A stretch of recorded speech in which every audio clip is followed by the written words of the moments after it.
औज़ुबिल्लाहिमिनश्शैतानिर्रजीम बिस्मिल्लाहिर्रहमानिर्रहीम अस्सलामु अलैकुम वरहमतुल्लाहि वबरकातुहू। सूरह शोरा है मेरे सामने और सूरह शोरा की आयत नंबर 116, पारा नंबर 19 और रुकू नंबर 15 है। आयत नंबर 113 में अल्लाह तबारक व तआला ने नबी सल्लल्लाहु अलैहि वसल्लम को हुक्म दिया कि अपने करीबी रिश्तेदारों को अल्लाह के खौफ से डराओ। मकसद तौहीद बारी ताला की तरफ बुलाना था और शिर्क से उनको मबर्रा करना था। और उसके बाद आप सल्लल्लाहु अलैहि वसल्लम को हुक्म दिया गया कि आप रिश्तेदारी की परवाह ना करें, बल्कि जो लोग आपके पास मोमिन हैं उनके लिए आप नरम और रहम दिल हो जाया करें। और अगर कोई आपका रिश्तेदार है और वो मोमिन नहीं या काफिर है तो आप उसकी परवाह मत किया करें। और फिर ये कि अगर आप रिश्तेदारों के आपका रिश्तेदार कोई मोमिन नहीं है और वो आपसे नाराज़ हो जाता है इस वजह से, तो आप उसकी नाराज़गी की परवाह ना किया करें, नाराज़गी की परवाह ना किया करें और उससे कह दिया करें कि मैं तुम्हारे अमल से बेजार हूँ। और ये एक बहुत बड़ा सोशल बाइकाट हो जाता है।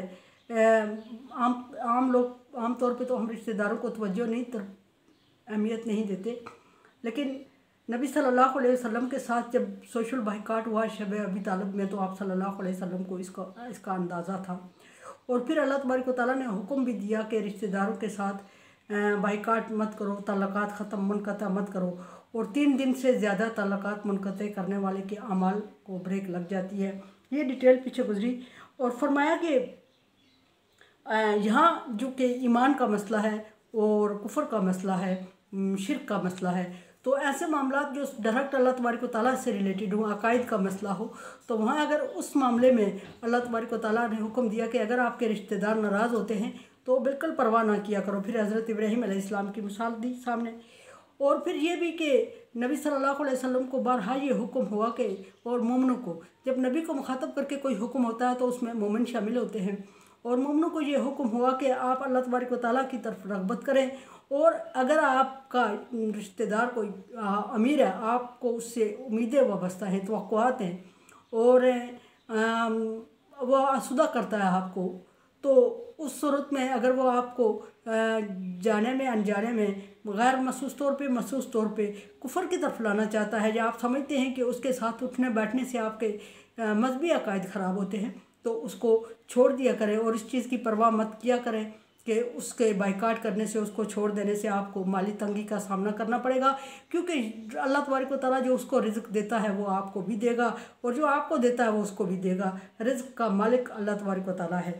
यहाँ इसी तरफ इशारा करने में अल्लाह तबारक व तआला ने नबी सल्लल्लाहु अलैहि वसल्लम से फरमाया कि आपके जो रिश्तेदार ईमान वाले नहीं हैं, वो अगर आपसे नाराज़ होते हैं तो आप उनसे परवाह मत किया करो और उनसे कह दिया करो मैं तुम्हारे अमल से बेजार हूँ, और अल्लाह पर भरोसा किया करो। हर हालत में अल्लाह तबारक व तआला पर भरोसा किया। यहाँ भी सोशल बाइकाट से मुख्तलिफ़ मामलात में ब्रेक, मुख्तलिफ़ मामलात में को कता करने की तरफ इशारा है कि नबी सल्लल्लाहु अलैहि वसल्लम इसलिए नहीं करते थे कि तलाक़ात मुनक़ता करने से आप सल्लल्लाहु अलैहि वसल्लम को एक अफरादी और माली परेशानी का शिकार होना पड़ता था। तो अल्लाह तबारक व तआला ने नबी सल्लल्लाहु अलैहि वसल्लम से फरमाया कि सारी परेशानियों को अल्लाह तबारक व तआला के दीन के लिए, अल्लाह तबारक व तआला की वहदानियत के लिए बलाए ताक रख दिया करें। और अगर आप माली तौर पे कमज़ोर हैं तो भी अल्लाह तबारक व तआला आपकी मदद फरमाएगा। अगर आप अफरादी क़ुव्वत चाहते हैं तो भी अल्लाह तबारक व तआला मदद फरमाएगा।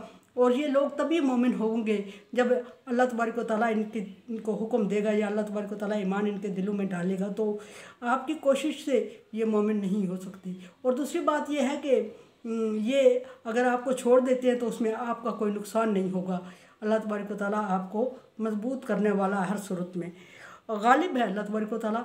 और अल्लाह तबारक व तआला से उम्मीद रखें कि वो आपको गालिब करेगा, वो माली तौर पे हो, वो जानी तौर पे हो, वो अफरादी क़ुव्वत हो, दोनों सूरतों हर सूरत में अल्लाह तबारक व तआला पर उम्मीद रखें और अल्लाह आपको गालिब करेगा हर सूरत में। और इनसे उम्मीद ना रखें और इनसे खौफ ना खाएं कि अगर मैंने इनको ये बात कही, इनसे ताल्लुक़ ख़त्म किया तो मैं किसी तरह कमज़ोर पड़ जाऊँगा, ऐसा मुमकिन नहीं है। दूसरी बात फरमाई कि अल्लाह तबारक व तआला रहम फरमाने वाला है। अगर ये ईमान ले आते हैं तो इनके पिछले सारे गुनाह अल्लाह तबारक व तआला रहम करते हुए माफ़ कर देगा और गुनाहों को नेकियों में बदल देगा और उनके माली हालात अल्लाह तबारक व तआला दुरुस्त कर देगा। इसमें नबी सल्लल्लाहु अलैहि वसल्लम के जो रिश्तेदार कुफ़ार थे उनको भी अपनी साख की, सियासी साख की और माली बेचारगी की पड़ी हुई थी कि अगर हम ईमान ले आएंगे तो उस सूरत में हमें फ़क्र फाका की ज़िंदगी गुजारना पड़ेगी और इतने अच्छे ज़िंदगी को छोड़ के हम उस तरफ किस तरह हैं शायद के। और पिछले गुनाह भी हमारे नहीं माफ़ होंगे क्योंकि हम पीछे बहुत कोताहियाँ कर चुके हैं। तो अल्लाह तबारक व तआला ने फरमाया कि इस तरह हरगिज़ ना समझे कि अल्लाह तबारक व तआला उनको पिछले गुनाहों की सज़ा देगा ईमान लाने के बाद, क्योंकि अल्लाह तबारक व तआला रहीम है और उनके गुनाहों को माफ़ कर देगा और उनके हालात को, तंगदस्ती को कशाइश में बदल देगा अल्लाह तबारक व तआला। और नबी सल्लल्लाहु अलैहि वसल्लम को यहाँ हुक्म होता है कि आप इनके गलबे में ना आएँ, इनकी परेशानी में ना हूँ, आप अल्लाह तबारक व तआला की तरफ रुजू करें। जो अल्लाह आपको देख रहा होता है, किस वक्त देख रहा होता है? हीना तक़ूम, जिस वक्त आप खड़े होते हैं। क्या मतलब? आप सल्लल्लाहु अलैहि वसल्लम जब कुफ़ार के सामने, अपने रिश्तेदारों के सामने अल्लाह तबारक व तआला का पैगाम दे रहे होते हैं, तौहीद बारी ताला का पैगाम दे रहे होते हैं, तो ये लोग जो आपके रिश्तेदार इर्द गिर्द हैं, ये उस वक्त आपकी हिफाजत नहीं करते, आपके लिए अच्छा जज्बा नहीं रखते, ये आप पे अटैक कर रहे होते हैं और इनका बस चले तो ये आप सल्लल्लाहु अलैहि वसल्लम को जान से मार दें, धमकियाँ भी दे रहे होते हैं। और आप सल्लल्लाहु अलैहि वसल्लम को इस तरह निडर खड़े होकर बात करना इनको गवारा भी नहीं होता, क्योंकि ये अपने आप को बड़ा समझते हैं। और उस सूरत में अगर जब आप सल्लल्लाहु अलैहि वसल्लम तन्हा इनमें खड़े रहते हैं और ये आपके इर्द गिर्द सारे आपके दुश्मनों की सूरत में मौजूद होते हैं, तो उस सूरत में आप इनसे उम्मीदें वाबस्ता नहीं कर रहे होते, बल्कि इनसे खौफ खा रहे होते हैं और ये आपका तहफ़्फ़ुज़ नहीं कर रहे होते। तहफ़्फ़ुज़ उस वक्त भी अल्लाह तबारक व तआला की ज़ात कर रही होती है और आगे भी अल्लाह तबारक व तआला की ज़ात से उम्मीद रखें। और पीछे भी अल्लाह तबारक व तआला, जब आप तन्हा थे तो इन लोगों ने आपका कोई तावन नहीं किया आपके साथ, और आप सल्लल्लाहु अलैहि वसल्लम की हमायत या तावन या मजबूत किया आपको, तो अल्लाह तबारक व तआला ने किया। सो अल्लाह तबारक व तआला के हुक्म के सामने इनके ताल्लुक़ को, इनके लिहाज को, इनकी रिश्तेदारी को, इनकी कुर्बत को मद्देनज़र ना रखें और इनसे अलहदा हो जाए। और फिर तकल्लुबा का फिर साजिदीन, और अल्लाह तबारक व तआला उस वक्त भी आपकी कैफियत देख रहा होता है जब आप सजदे में उलट पलट हो रहे। उलट पलट होने का मतलब यह है बार बार सजदा रेजी करना, उठना, रुकू में जाना, सजदे के दौरान बैठना उठना, और बेचैनी की कैफियत, और वो कैफियत जिसमें आप सल्लल्लाहु अलैहि वसल्लम को अपने ही रिश्तेदारों से, अपने ही बड़ों से ख़तरा होता है और आप महफूज नहीं होते। जब आप सल्लल्लाहु अलैहि वसल्लम उनके सब दरमियान नमाज़ पढ़ रहे होते हैं तो आप बेचैनी में होते हैं, आपको ये एहसास उस वक्त बिल्कुल नहीं होता कि मेरे अपने मेरे साथ हैं और खुदा न खास्ता मुझ पे अगर कोई अटैक करेगा तो ये मेरा तहफ़्फ़ुज़ करेंगे, बल्कि ऐसा होता है कि आपको इन्हीं से ख़तरात लाहक होते हैं।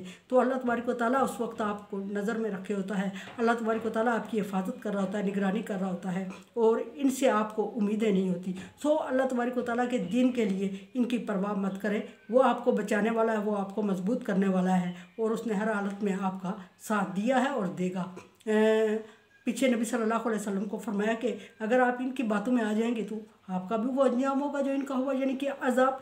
और फिर ये कि इस सूरत में ये भी कि अल्लाह तबारक व तआला के अहकामात पर अमल पैरा होने से अल्लाह को वादा शरीक समझने में ही नजात है, वरना किसी पैगम्बर के बस की बात भी नहीं कि अपने आप को बचाए या अपने रिश्तेदारों से या दूसरे लोगों से। कुरान समझे, देखे समझे और सब्सक्राइब करें और सदका जारिया में मेरा साथ दें। अल्लाह तबारक व तआला का हुक्म तावन वाला बिर्र व तक़वा, नेकी और भलाई के कामों में एक दूसरे से तावन करें। सो तावन करें, चैनल को सब्सक्राइब और शेयर करके। अल्लाह हाफिज़।